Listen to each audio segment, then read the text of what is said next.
Hello viewers, कैसे हैं आप? आशा करता हूँ आप अच्छे होंगे। वीवर्स, सबसे पहले मैं आप सब लोगों से माफ़ी चाहता हूँ क्योंकि बिज़ी शेड्यूल के चलते हर बार की तरह मैं इस बार भी काफ़ी लेट हूँ। लेकिन मैं आगे से इतना लेट ना रहूँ, इस बात पे पूरी कोशिश करूँगा। और व्यूअर्स, आप में से जिन लोगों ने अभी तक हिंदी नाइटमेयर्स को सब्सक्राइब नहीं किया है, अगर उन्हें ये कहानियाँ पसंद आ रही हैं तो प्लीज़ चैनल को सब्सक्राइब करें और अपने दोस्तों तक भी इन कहानियों को साझा करें। हमारी आज की कहानियाँ फॉरेस्ट गार्ड और सर्च एंड रेस्क्यू ऑपरेशन पर आधारित है, जिसे मैंने रेडिट से लिया है। आशा करता हूँ ये कहानियाँ आपको पसंद आएगी। तो व्यूअर्स, बिना देर किए हुए चलते हैं अपनी आज की कहानियों की ओर। मेरा नाम ग्रेसन है। मैं एक रिटायर्ड फॉरेस्ट रेंजर हूँ और मैं कनाडा में रहता हूँ। मेरी उम्र 61 साल है। मैं सेंट लॉरेंस नाम के कैनेडियन जंगल में पोस्टेड था।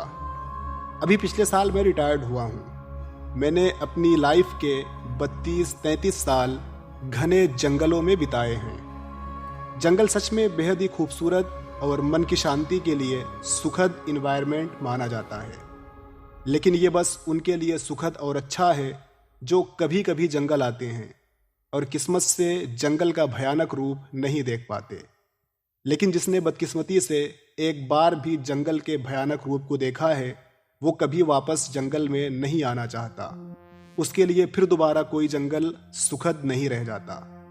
मैं भगवान से दुआ करूंगा जंगल में आने वाला कभी भी जंगल के भयानक और डरावने सच को फेस न करे। मैंने अपने पूरे कैरियर में सेंट लॉरेंस फॉरेस्ट में छोटी बड़ी कई घटना और दुर्घटना को फेस किया है, और ऐसी घटनाओं को देखना मेरे लिए संभाविक और कॉमन बात थी। क्योंकि मैं एक फॉरेस्ट रेंजर था, किसी के साथ भी घटी हर छोटी बड़ी घटना को इन्वेस्टिगेट करने में मैं भी शामिल रहता था। मेरे कार्यकाल में कई बातें हुई।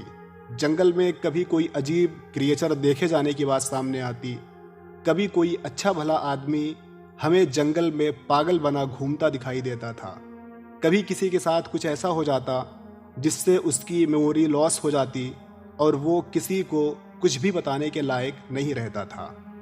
कभी कभी जंगल में घूमने आए किसी की संदिग्ध मौत हो जाती थी और पूरी कोशिश करने के बाद भी उसकी मौत का कारण हमें समझ में नहीं आता था। कभी जंगल से अजीब आवाज़ें सुनाई देती थी जिसे मैंने खुद कई बार सुना है और उस आवाज़ का पीछा भी किया है, लेकिन मेरे हाथ कुछ नहीं लगा। इस सब से हट के सबसे ज़्यादा जंगल में लोगों के गायब हो जाने की बातें सुनने में आती थीं, जिनमें कई लोगों को सही सलामत ढूंढ लिया जाता था और कुछ लोगों को पूरी मेहनत करने के बाद भी हम जिंदा नहीं ढूंढ पाते थे, हमें उनकी लाश मिलती थी।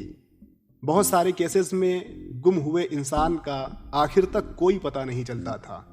ऐसी बहुत सी घटनाएं हुई हैं जिसमें गुम होने वालों का सालों तक कुछ भी पता नहीं चला, न कहीं उनकी लाश देखी गई।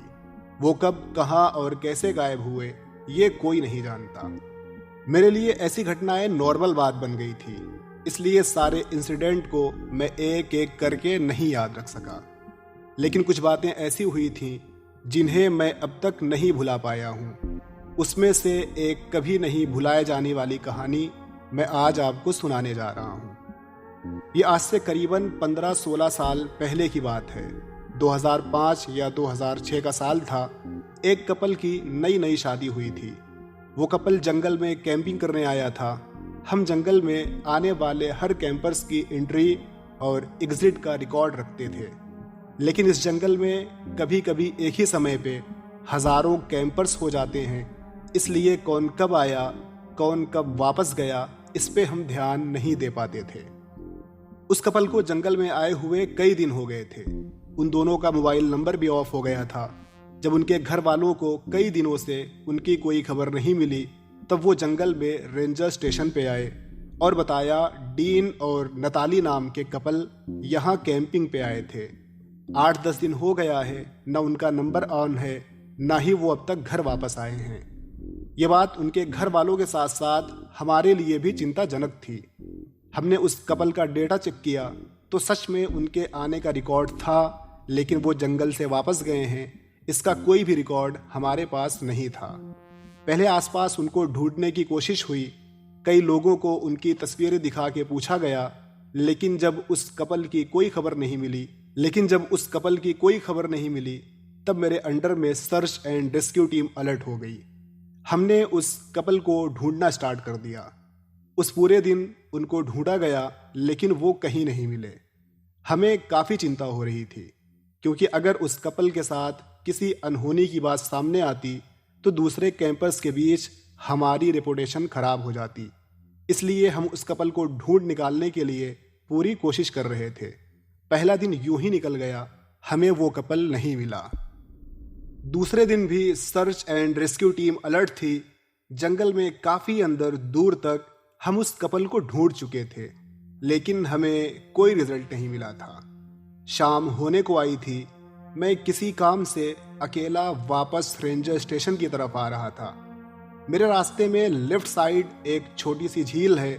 उस झील से कुछ दूरी के बाद ऊंचे ऊंचे पहाड़ शुरू हो जाते हैं। आप इसको ऐसे समझ लें, पहले झील है, उसके बाद जंगल का छोटा सा एरिया और उसके बाद पहाड़ हैं। उस झील और पहाड़ के बीच पड़ने वाले एरिया में पहाड़ और घने पेड़ों के चलते दिन में भी काफ़ी अंधेरा रहता था, इसलिए कोई कैंपर उस तरफ नहीं जाता था। हम रेंजर्स भी पेट्रोलिंग करते समय उस एरिया में बहुत कम ही जाते थे।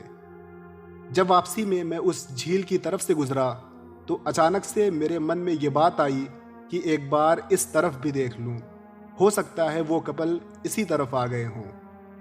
मैंने अपनी पेट्रोलिंग कार रोकी और उस ओर चल दिया। जब मैं वहां पहुंचा तो मैंने पाया उधर अच्छा खासा अंधेरा था। चारों तरफ से भयानक बदबू आ रही थी। कहीं कहीं जंगल के छोटे जानवरों और पक्षियों की डेड बॉडी पड़ी हुई थी। जैसे जैसे मैं आगे बढ़ रहा था वैसे वैसे बदबू बढ़ती जा रही थी, जिसके कारण अब मुझे घुटन सी होने लगी थी। एक और बात मेरे लिए नोटेबल थी, यहाँ आते ही मुझे अजीब से डर का एहसास होने लगा था। ऐसा लग रहा था जैसे मैं किसी अनजान जगह आ गया हूँ और कोई छुप छुप के मुझे देख रहा है। मैं किसी अनदेखे और अनचाहे डर में डूबता चला जा रहा था। अचानक से मैंने महसूस किया पूरा जंगल शांत हो गया है, इतना शांत कि मैं अपने दिल की धड़कनों को सुन सकता था। मैं अजीब सा मूर्ति बना खड़ा था, मेरे कुछ समझ में नहीं आ रहा था। और फिर जैसे मुझे होश आया, मैं दौड़ता हुआ वहां से भागकर अपनी कार के पास आ गया और अपनी टीम के कुछ लोगों को कॉल करके मैंने उन्हें उसी जगह पे आने के लिए बोला। मैं अपनी पेट्रोलिंग कार के पास खड़ा था। जब मेरे कुछ टीममेट्स वहां आ गए तब मैं उन सब के साथ वापस उस अंधेरी जगह पर गया। हमने चारों तरफ अच्छे से देखना स्टार्ट किया। फ्लैश लाइट की रोशनी में हम देख रहे थे हर एक कदम पे कोई पक्षी या जंगली जानवर मरा हुआ दिख रहा था। हमें ये सब देखने के बाद बहुत हैरत हो रही थी, आखिर ये काम किस जानवर ने किया होगा। हम जैसे तैसे आगे बढ़ते गए और फिर एक जगह हमने एक लड़की की लाश देखा। उसको मरे हुए शायद 6 या 7 दिन हो गए थे। उसकी बॉडी सड़ने लगी थी। ये लड़की कोई और नहीं बल्कि नताली थी, जिसे हम ढूंढ रहे थे। लेकिन अभी डीन का कोई पता नहीं था। उस पूरे क्षेत्र का एक एक कोना हम अच्छे से देख चुके थे। हमें वहां बस नताली की लाश मिली, न हमको वहां डीन मिला, न डीन की डेड बॉडी मिली। हम नताली की लाश वहां से उठा कर लाए। उस पे किसी तरह की मारपीट या छीना झपटी का कोई निशान नहीं था, इसलिए नताली कैसे मरी ये अंदाज़ा लगाना बहुत मुश्किल था। लेकिन एक बात जिसने हमारा ध्यान अपनी ओर खींचा था, नताली के दोनों हाथ और पेट पे जगह जगह ढेर सारे ऐसे निशान थे जैसे उसको निडल धसाई गई हो। सुई चुभने के इतने ढेर सारे निशान उसके हाथ और पेट पे कैसे आए ये किसी को नहीं पता था। हमने न चाहते हुए भी ये सोचा शायद नताली ड्रग एडिक्ट थी, उसने ड्रग लिया होगा, या शायद किसी ने नताली की बॉडी में कुछ इंजेक्ट किया होगा। जब इसके बारे में हमने नताली के घर वालों से पूछा तब उसके घर वालों ने बताया वो ड्रग नहीं लेती थी। खैर हमने लाश को फॉरेंसिक लैब में भेज दिया। वहाँ से हमको बताया गया नताली के अंदर कोई भी चीज़ इंजेक्ट नहीं की गई है, बल्कि उसकी बॉडी पे जो निडल के निशान हैं वहाँ से उसका ब्लड बाहर निकाला गया है और इसी कारण नताली की मौत हुई है। यह हमारे लिए बहुत चौंकाने वाली बात थी। कौन इतनी सारी सुइयां लगाकर उसका ब्लड बाहर खींचेगा? और ऐसा होते समय नताली ने कुछ तो रिएक्ट किया होगा, थोड़ा बहुत तो चीखी चिल्लाई होगी।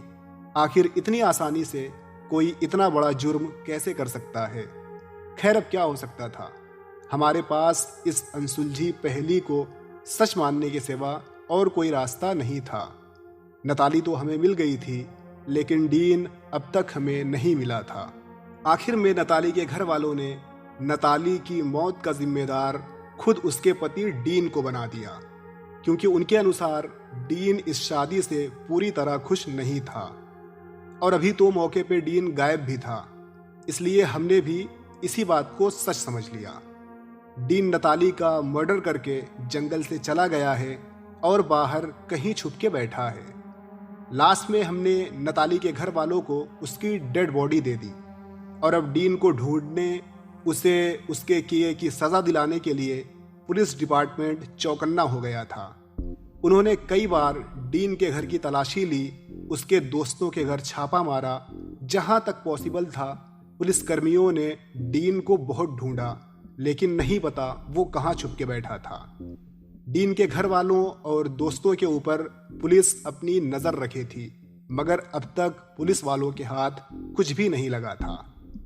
और देखते ही देखते 4 महीने बीत गए, अब तक डीन पकड़ा नहीं गया था। एक दिन सुबह सुबह बेस के लैंडलाइन नंबर पे एक कॉल आई।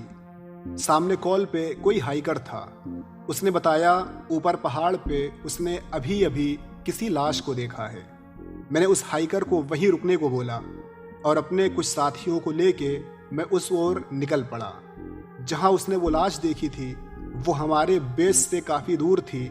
वहां पहुंचने के लिए हमें 2 घंटे के आसपास समय लगा।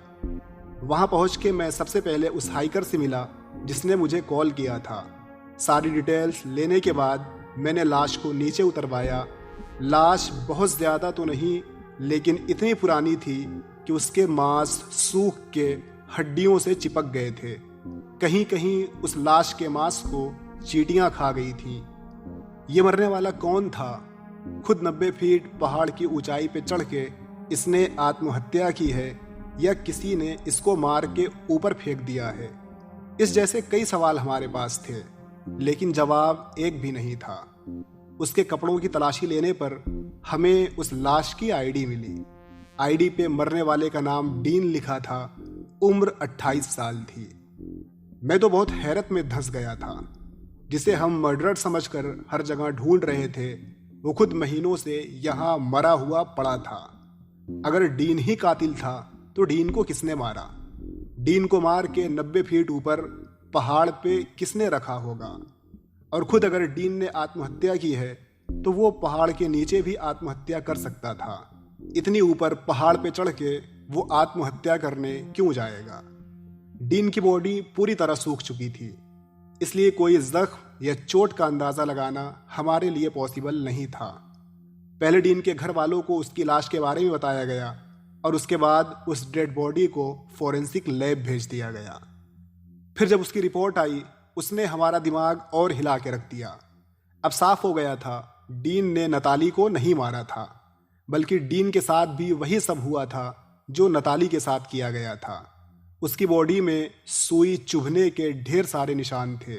उसका भी ब्लड किसी ने बाहर खींच लिया था और खून की कमी हो जाने के कारण डीन की भी मौत हो गई थी। ये केस सुलझने की जगह अब और उलझ गया था और आखिर तक एक मिस्ट्री बन के रह गया। मुझे आज भी कोई आइडिया नहीं है नताली और डीन को किसने मारा। दोनों का ब्लड निकालने के लिए जगह जगह बारीक सुई का यूज़ किसने किया होगा? दोनों की बॉडी अलग अलग जगहों पे कैसे पहुंचाई गई होगी? जब ये दोनों आए थे तब जंगल में कैंपर्स की काफ़ी भीड़ थी। ऐसे में कोई 2 लाश को आसानी से इधर उधर कैसे कर सकता है? डीन की लाश 90 फीट ऊपर पहाड़ पे कैसे पहुंचाई गई होगी? इस केस में इस जैसे छोटे छोटे बहुत सारे सवाल हैं जिसका किसी के पास कोई भी जवाब नहीं है और शायद कभी भी किसी को इसका जवाब न मिल सके। मैं नेटिव अमेरिकन हूँ और ऑन ड्यूटी फॉरेस्ट रेंजर हूँ। मेरी उम्र 46 साल है।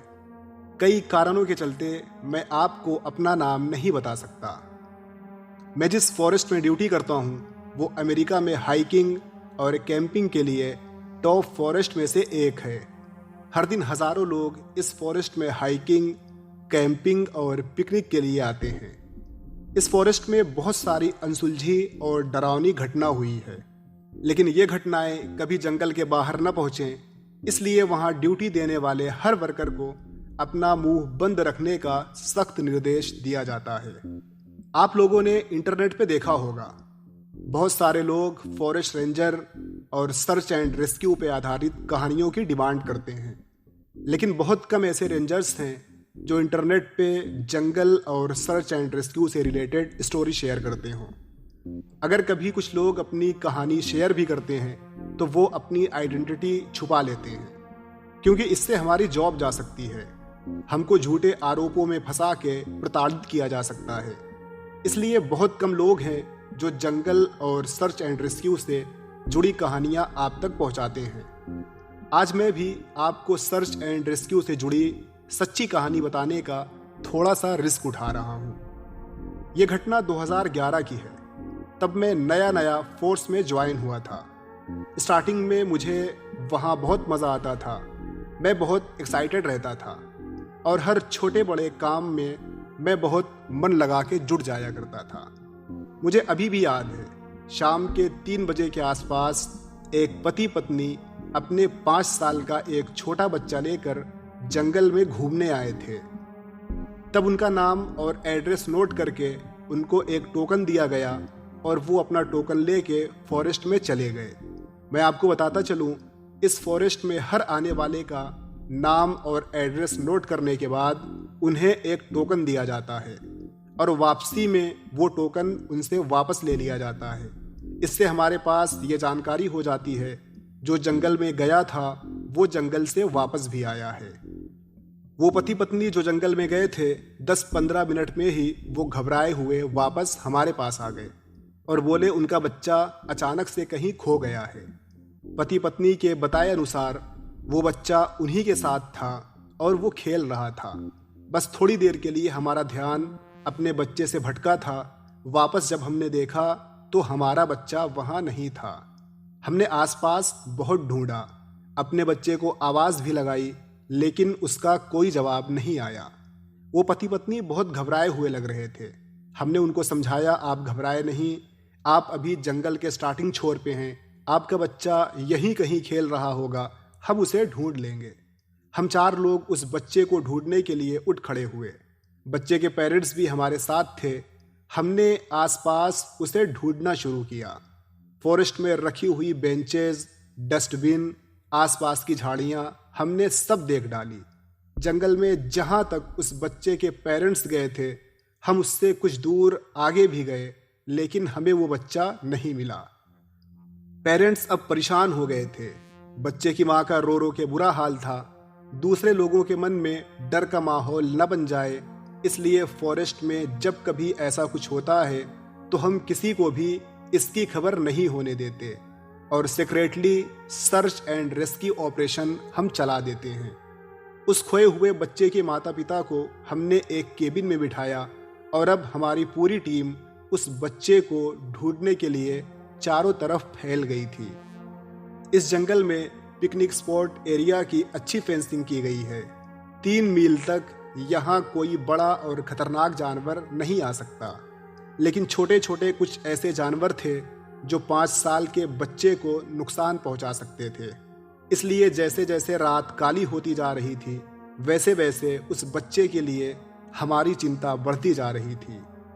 उधर उसके पेरेंट्स बार बार कॉल करके हमसे पूछ रहे थे, क्या हुआ, हमारा बच्चा मिला या नहीं मिला। आधी रात हो गई थी। हम कुछ लोग थोड़ी देर आराम करने के लिए एक जगह बैठे थे। तभी हमने अपने पीछे किसी की थोड़ी सी आहट महसूस की। हम तुरंत अलर्ट हो गए। जिस तरफ से आहट महसूस हुई थी हम उस तरफ गए। हमें लगा शायद वहाँ 5 साल का वही बच्चा होगा जो आज गायब हो गया है। हम उधर गए, उस बच्चे को आवाज़ भी लगाई, लेकिन हमें वहाँ कोई नहीं मिला। चारों तरफ फ्लैश लाइट से हम देखे जा रहे थे। तभी एक जगह बड़े से लेकिन सूखे और खोखले पेड़ के अंदर से हमें एक हाथ निकला हुआ दिखाई दिया। हम तुरंत उस खोखले पेड़ के पास गए, लेकिन वहां पहुंचते ही मानो हमारे पैरों के नीचे से जमीन खिसक गई थी। वो किसी छोटे बच्चे का एक हाथ था। उसे देख के ऐसा लग रहा था जैसे शोल्डर से उस हाथ को उखाड़ के अलग कर दिया गया हो। उस पे लगा हुआ खून जम चुका था। बच्चे के पेरेंट्स ने अपने बच्चे की जो निशानी बताई थी, उसमें से 2 निशानी उसके उखड़े हुए हाथ पे हमें मिल गई थी। उन्होंने बताया था हमारे बच्चे ने पिंक शर्ट पहन रखी है। हमें जो उखड़ा हुआ हाथ मिला था उस पे पिंक कलर की शर्ट की आस्तीन थी और उसी हाथ में माइक लिखा हुआ एक सिल्वर ब्रेसलेट भी था। हमें यकीन था यह हाथ उसी 5 साल के खोए हुए बच्चे का है जिसे किसी ने बहुत बुरी तरह से मार दिया था। एक बहुत हैरानी वाली बात यह थी, उस उखड़े हुए हाथ की मुट्ठी में 2-3 पीसेस जंगल की वो बेरियां थीं जिसके कुछ गिने चुने पेड़ ही इस जंगल में थे, और जिस जगह से ये बच्चा गुम हुआ था वहां से 60 मील दूर अंदर जंगल में उस बेरी के पेड़ पाए जाते थे। हमें ये नहीं समझ में आ रहा था इस बेरी का लालच देकर किसी ने इस बच्चे को अपने पास बुलाया था या किडनैप करने के बाद इस बच्चे को कोई 60 मील दूर अंदर उस बेरी के पास लेके गया था। हम जिस आहट को सुनने के बाद उस हाथ तक पहुंचे थे, वो किसकी आहट थी? क्या कोई हमें बच्चे का हाथ दिखाकर उसके मारे जाने की बात बताने आया था? और अगर कोई आया था तो इतनी जल्दी वो चुपके से भाग कैसे गया? हमने तो तुरंत चारों तरफ फ्लैश लाइट जला के चेक किया था, हमें वहां कोई नहीं दिखा था। खैर, इस घटना ने हमको रुला दिया था। हमने अपने सीनियर को कॉल करके सारी कहानी बताई। हमारे सीनियर ने अभी उस बच्चे के पेरेंट्स को कुछ भी बताने से साफ साफ मना कर दिया था। हमने पेरेंट्स को कुछ नहीं बताया और झूठा दिलासा देकर उन्हें उनके घर भेज दिया। पेरेंट्स रोते बिलखते अपने घर चले गए थे। रोज दिन में कई बार कॉल करके वो अपने बच्चे के बारे में हमसे पूछा करते थे। हमने महीनों उस बच्चे की बॉडी को ढूंढा, पूरा जंगल हम छान चुके थे, लेकिन बस एक हाथ को छोड़कर उस बच्चे का और कुछ भी हमें नहीं मिल सका। आखिर में एक प्रीस्ट से मिलकर उस एक ही हाथ का हमने अंतिम संस्कार कर दिया था। उसके पेरेंट्स को हम चाह कर भी कुछ नहीं बता सके थे, क्योंकि सुपेरियर की तरफ से हमें किसी को कुछ भी बताने से मना किया गया था। उसके बाद भी हमने उस बच्चे के गायब होने की मिस्ट्री को सुलझाना चाहा, लेकिन हमारे हाथ कुछ नहीं लगा। कई महीनों तक उसके पेरेंट्स कॉल करके अपने बच्चे के बारे में पूछते रहे। कई बार तो उस बच्चे की माँ आती थी और अकेले ही अपने बच्चे को ढूंढने के लिए जंगल में चली जाती थी, और आखिर में रोते हुए वो वापस जाया करती थी। हमें ये सब देख के बहुत दुख होता था, लेकिन हम अपनी ड्यूटी से बंधे हुए थे। फिर धीरे धीरे उसके पेरेंट्स की कॉल आना बंद हो गई। क्या पता आज भी उसके पेरेंट्स अपने बच्चे के आने की राह देख रहे हों, लेकिन हमें पता है वो अब कभी वापस नहीं आएगा। मेरा नाम बेंजामिन है। मेरी उम्र 47 साल है। मैं कनाडा के बोरियल फॉरेस्ट में search and rescue task force में काम करता हूँ। बोरियल फॉरेस्ट बहुत ही घना और सुंदर है। जैसे ये वेल एस्टेब्लिश ट्रेल्स के साथ हाइकिंग, कैंपिंग और पिकनिक के लिए जाना जाता है, वैसे ही ये कुछ अनसुलझी और मिस्टीरियस घटनाओं के लिए भी जाना जाता है। इधर उधर की बातें न करके मैं डायरेक्ट अपनी स्टोरी पे आता हूँ। मेरी ये कहानी बहुत डरावनी तो नहीं है, लेकिन ये आपको बहुत कुछ सोचने पे मजबूर कर देगी। ये एक अनसॉल्व कहानी है। मुझे अच्छे से याद है 2009 चल रहा था। दोपहर के आसपास 45-46 साल का एक आदमी अपने छोटे से ग्रुप के साथ जंगल में 2 दिन की ट्रिप पे आया था। अगर मैं गलती नहीं कर रहा हूँ तो मिसिंग रिपोर्ट में उसका नाम NK विलियम था। रात बीती, सुबह उसके ग्रुप मेंबर्स उसके गायब होने की रिपोर्ट लिखवाने हमारे पास आ गए थे। उस ग्रुप का कहना था हमने कैंप लगाया, रात में खाना पीना खाया, बहुत देर तक आपस में बातें हुई, उसके बाद हम अपने अपने कैंप में सोने चले गए। सुबह उठे तो इनके विलियम अपने कैंप में नहीं था। हमने उसे आसपास ढूंढा लेकिन उसका कोई पता नहीं चला। वो 45-46 साल का था, आसानी से रास्ता तो नहीं भटक सकता था और रात में वो अपने दोस्तों के साथ भी था। कैंप में सोने भी गया मगर सुबह वो कैंप से गायब था। हमने सारी बातें सुन लेने के बाद उसका फ़ोन ट्राई किया लेकिन फ़ोन ऑफ जा रहा था। हमारे लाख कोशिश करने के बाद भी उसके फ़ोन की लोकेशन ट्रेस नहीं हो सकी। हमने उसके घर का नंबर लेकर वहाँ पता किया, वो अपने घर भी नहीं पहुँचा था। उसकी मिसिंग रिपोर्ट तैयार हुई। उसके बाद अपनी टीम के साथ हम उसको ढूंढने निकल गए। पहले आसपास की जगहों पे देखा, वो वहाँ हमें नहीं मिला। हम और आगे बढ़े और यूं ही धीरे धीरे उसको ढूंढते हुए हम आगे बढ़ते रहे, लेकिन इनके विलियम हमें कहीं नहीं दिखाई दिया। नहीं समझ में आ रहा था उसे आसमान ने ऊपर खींच लिया है या ज़मीन निगल गई है। पूरा दिन खत्म हो गया था लेकिन अब तक हम उसे नहीं ढूंढ पाए थे। उसके साथ आए हुए कुछ मेंबर्स वापस चले गए। हमने सबका कॉन्टैक्ट नंबर और एड्रेस लेके उनको जाने दिया और कहा जब तक इनके विलियम्स की कोई खबर नहीं मिल जाती आप हमारे कॉन्टैक्ट में रहना, क्योंकि हमें उस ग्रुप मेंबर्स पे भी शक था, कहीं इन लोगों ने ही तो उसके साथ कुछ नहीं कर दिया है। खैर दूसरे दिन भी सर्च एंड रेस्क्यू ऑपरेशन चलाया गया और हमारी सारी कोशिशें रिजल्ट लेस रहीं, वो हमें नहीं मिला था। तीसरे दिन हमारे एक साथी ने वॉकी टॉकी पे हमें बताया कैंपिंग साइट से 130 मील दूर एक आदमी बैठा हुआ है। हम तुरंत उस लोकेशन की तरफ निकले और कुछ घंटों के बाद जब हम वहां पहुंचे तो हमने देखा एक छोटी सी गुफा के अंदर गुमसुम और शांति से कोई बैठा हुआ था। उसके हाव भाव बड़े अजीब थे। रह रह के वो अपने कंधे को हिला रहा था। वो बार बार अपनी आंखें इधर उधर घुमा के कुछ देखने की कोशिश कर रहा था। ये इनके विलियम था जो 2 दिन पहले अपने कैंप से गायब हो गया था। हम उसके पास गए और उससे बात करना चाहा, लेकिन वो हमारे किसी भी सवाल का जवाब देने लायक नहीं था। ऐसा लग रहा था जैसे वो हमें देख के डर रहा हो। हमको लगा शायद ये घबराया हुआ है। उसको हमने पानी पिलाया, उसके बाद उससे बात करना चाहा, लेकिन हमारा जवाब देने की जगह वो कुछ और ही बोले जा रहा था। कभी वो अपनी उंगलियों पे कुछ काउंट करने लगता, कभी वो हमें दवाओं के नाम गिनवाने लगता, कभी वो ज़ोर ज़ोर से चिल्लाने लगता था। वो पूरी तरह मेंटली डिस्टर्ब हो चुका था। उसे मेडिकल ट्रीटमेंट की ज़रूरत थी और अपने साथ ले जाने के लिए जब हमने उसे उठाना चाहा तो उसके पैंट पे हमें कुछ ब्लड जैसा दिखाई दिया। हमने उसकी तलाशी लिया और उसमें जो सामने आया उसने हम सब का होश उड़ा दिया था। उसकी पैंट की पॉकेट में इंसान की कटी हुई 9 उंगलियां रखी हुई थीं। हम सब अलर्ट हो गए। आसपास का एरिया चेक किया। हमको शक था शायद इसने किसी का मर्डर किया है। हमने उसके दोस्तों को बुलाया, सारी बातें उनको बता के हमने उनसे इनके विलियम के बारे में पूछा। तब हमें पता चला ये एक क्लिनिकल प्रोफेसर है और 2 दिन के लिए यहाँ आया था। ये किसी का मर्डर नहीं कर सकता।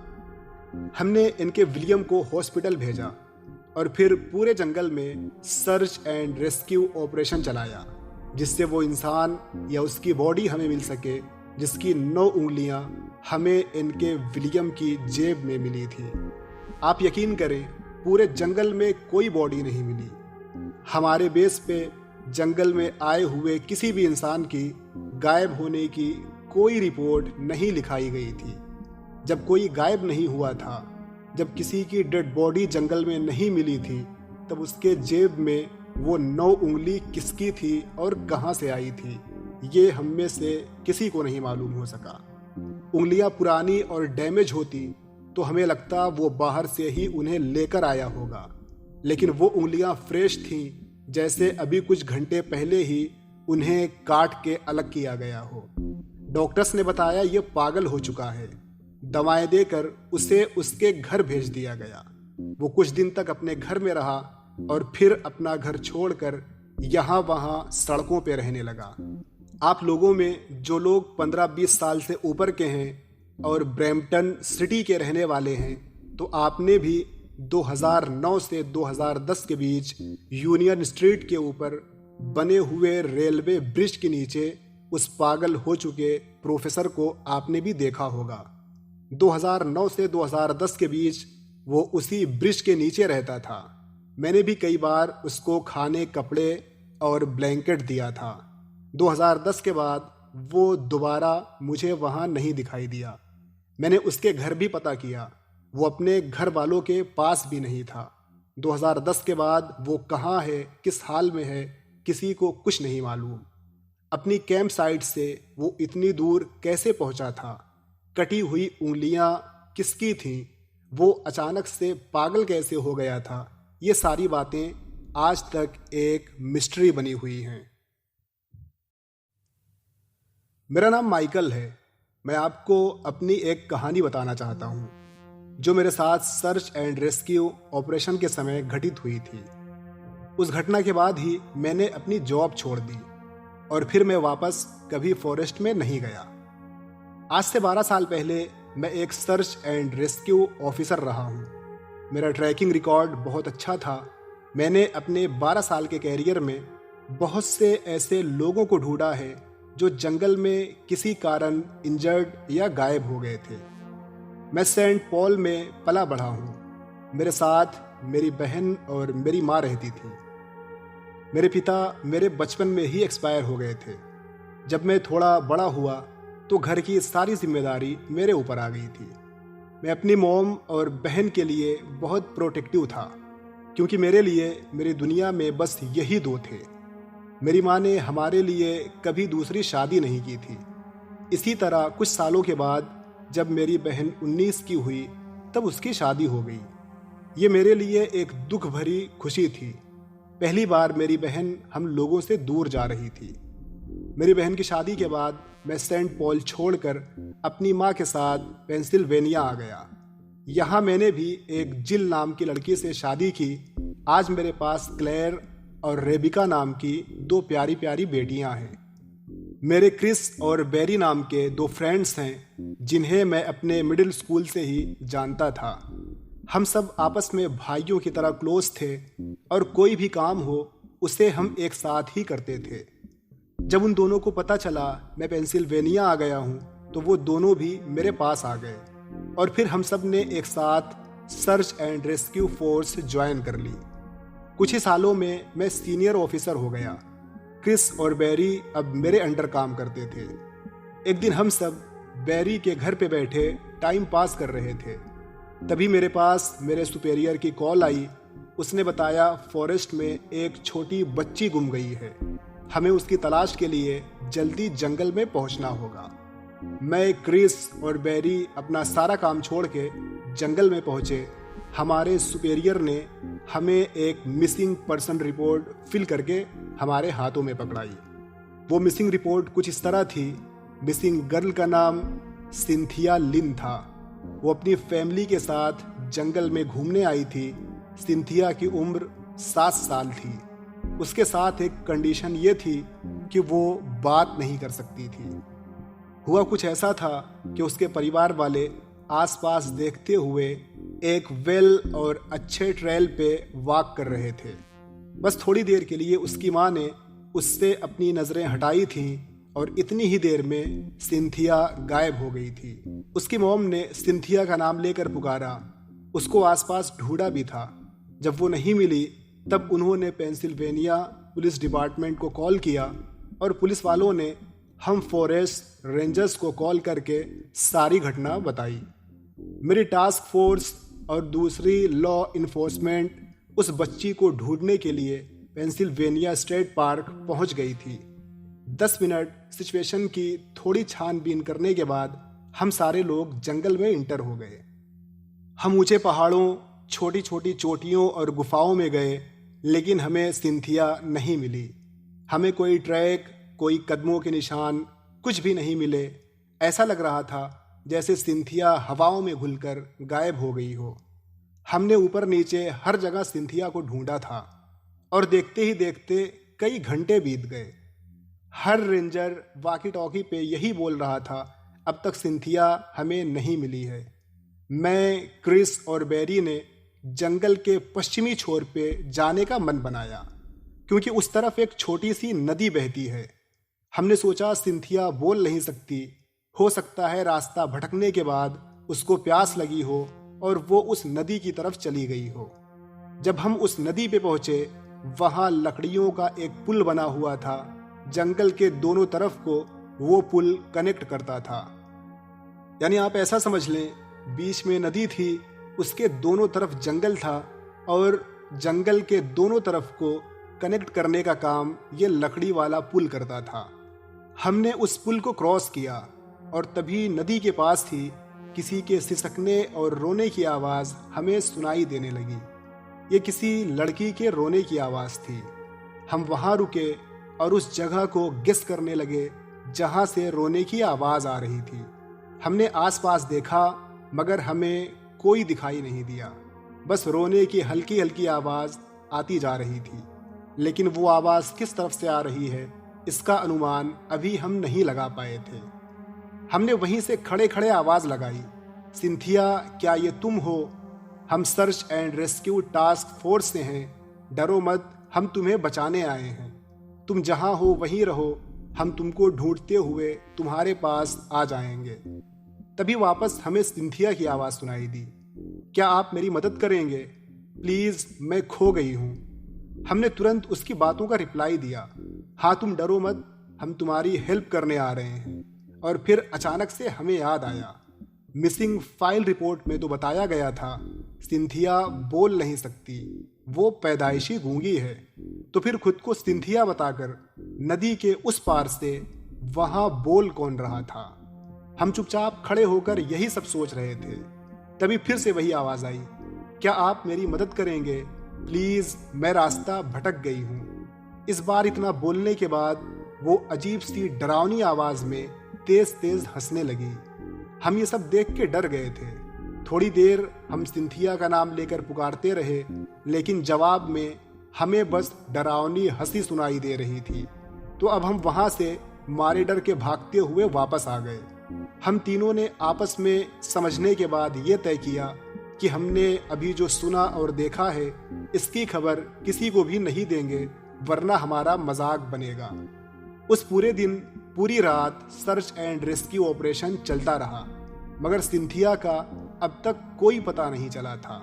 अगले दिन भी सिंथिया को ढूंढा गया, लेकिन हमारी अब तक की मेहनत रिजल्ट लेस रही थी। वो कहाँ है, जिंदा है या मर गई है, इसका कोई भी सटीक जवाब हमको अब तक नहीं मिला था। नदी पे सुनी गई उस आवाज़ के बारे में भी हमने किसी को कुछ नहीं बताया था। अगले 2 दिन के बाद जंगल के पश्चिमी छोर की तरफ उत्तरी दिशा में एक छोटी सी गुफा के अंदर सिंथिया सोई हुई थी। हैरानी की बात यह थी, सिंथिया को जैसे कुछ पता ही नहीं था कि वो गुम हो गई थी। जब उसको जगाया गया, वो नॉर्मली उठी और खुशी खुशी अपनी मॉम के पास चली गई। उसे न भूख थी, ना ही प्यास लगी थी। उसको देख के कहीं से नहीं लग रहा था कि वो 2 दिन से गायब थी। वो सही सलामत अपने घर वालों को मिल गई। ये एक अच्छी बात थी, लेकिन नदी पे रोने वाली और हमें मदद के लिए बुलाने वाली आवाज़ किसकी थी, इसके बारे में मैंने, क्रिस और बैरी ने कई बार जानना चाहा, लेकिन हमें कुछ भी पता नहीं चल सका। वो सही सलामत अपने घर वालों को मिल गई, ये एक अच्छी बात थी, लेकिन नदी पे रोने वाली और हमें मदद के लिए बुलाने वाली आवाज़ किसकी थी, इसके बारे में मैंने, क्रिस और बैरी ने कई बार जानना चाहा, लेकिन हमें कुछ भी पता नहीं चल सका। अब मैंने अपनी जॉब छोड़ दी है। क्रिस और बैरी अभी भी उसी फोर्स में काम करते हैं। उसके बाद भी जंगल में घटी कुछ घटनाएं उन्होंने मुझे बताई हैं, जिसे किसी दिन मैं फिर आपसे साझा करने आऊँगा।